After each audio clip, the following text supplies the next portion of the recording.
core strength is really important, but you also need mobility. If all you're doing is creating strength, that power is going to restrict those 32 segments in your spine. It's going to congest everything.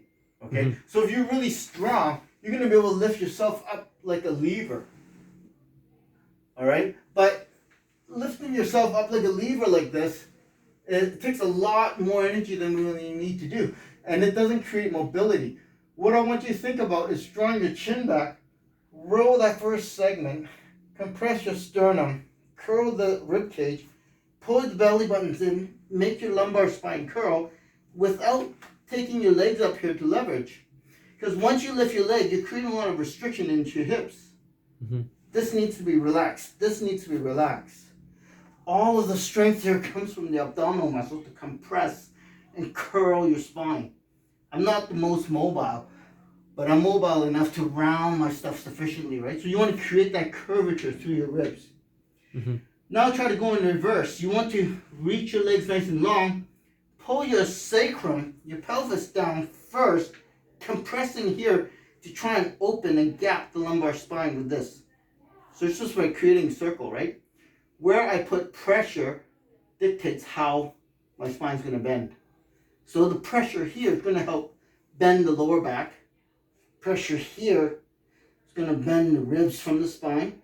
Pressure here is going to open up the middle of the back between the shoulder blade. And as you lower one segment at a time, you're able to lower it back down. So you're developing that strength in your abdominal muscles here, but at the same time, you're teaching yourself how to segmentally move your spine.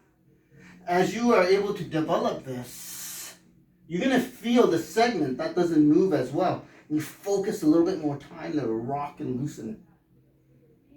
As you rock and loosen it, you're also developing the strength to stabilize those segments. And you slowly release and let it down.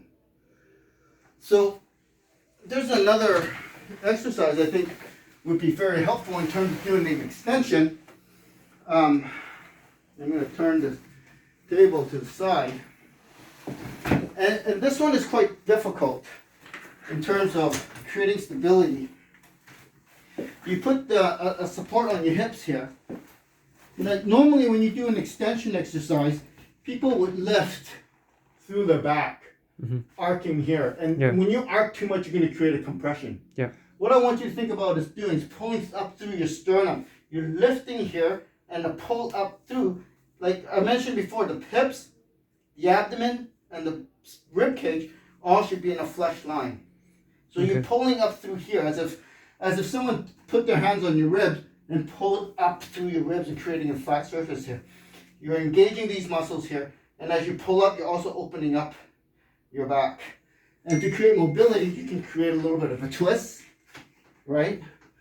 Bringing the arms up to create more of a twist. Now you're creating a lot of abdominal core strength. Just in those. But the development of that strength also teaching you how to mobilize and bend. That is very different than doing a shoulder press, which just locks the entire system, driving the power through the arms. You develop too much power in locking, you create more restriction here, and you're quite restricted. Same thing with doing just deadlifts, weighted squats. It'll give you a lot of power to lock. Oh, okay. You have a lot of strength there. You don't want to lock up. You want to use that strength to twist and bend. So going to the yoga stuff, right?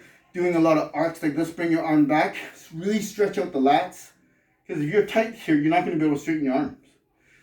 Force your elbows straight behind your ears, like this. If you're tight here, that's going to pull your ribs up. Use your abdominal muscles to straighten up and create that alignment.